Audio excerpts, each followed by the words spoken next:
What's up everyone, welcome back to our channel. In today's video you are going to see how to put images side by side in Word.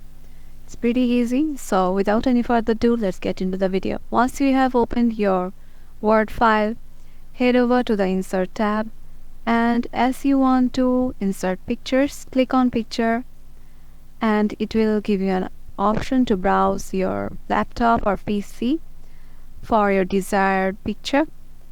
Then just head over to the folder that you have your picture in, then click on the picture and the picture will be inserted.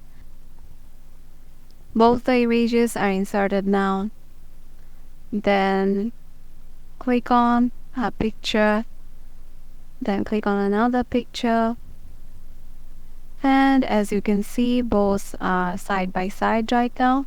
If you want to change their position, go to the layout options and change it to it, and you can just move it right there like this. Yeah, that's it. If this video helped you out, make sure to give it a thumbs up and subscribe to our channel, and we'll see you in the next video.